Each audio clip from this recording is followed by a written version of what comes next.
I hereby close the speakers list and invite the United Kingdom, please. Thank you,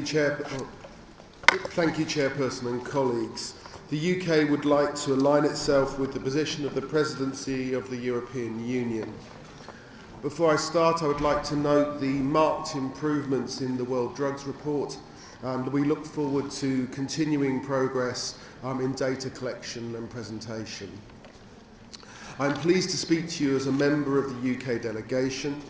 The UK has a commitment to the inclusion of all stakeholders in its international development work, whether at a country level or on the global stage. This is why I have been included in the UK team as an NGO member for Input, the international network of people who use drugs.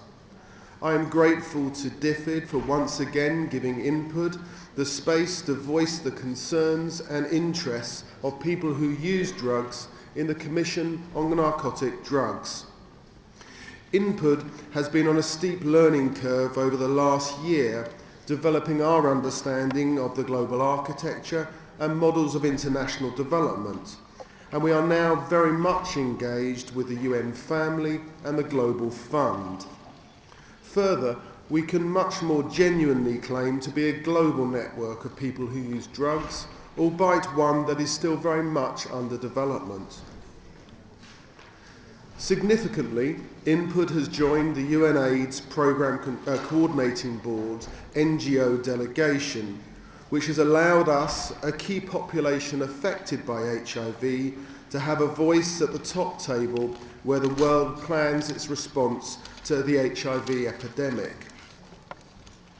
We are now actively working with both arms of UNODC in relation to the work of the HIV team and with regard to the TreatNet programme and the Effective Treatment programme.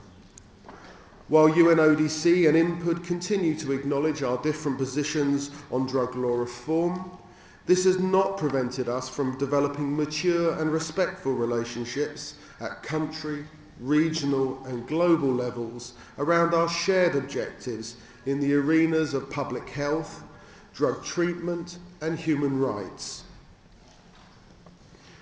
The UK has extensive experience of deploying pragmatic harm reduction responses that have seen the UK address and contain its HIV epidemic.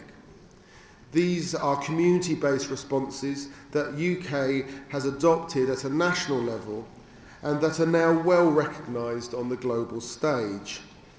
The UK is committed to pursuing policy alignment between the UNAIDS PCB and here at the Commission on Narcotics Drugs on this issue. In the view of the UK, this is crucial to ensuring system-wide coherence around one of the key public health crises of our time and supporting UNODC in its role as a lead agency on HIV and injecting drug use. UNAIDS PCB has drawn attention to the significant challenge posed by the criminalisation of key populations. Criminal laws and policing practices that fail to take account of public health priorities can act as a barrier to HIV prevention. Input and our members at country level know and experience this all too well. Responding to this challenge is no easy task and will require the engagement of all stakeholders in a respectful and open partnership. This has to include police and prosecutors, doctors and frontline workers, policymakers, and of course, people who use drugs. Input stands ready to support the continued engagement of our organisations and community in this process. Thank you.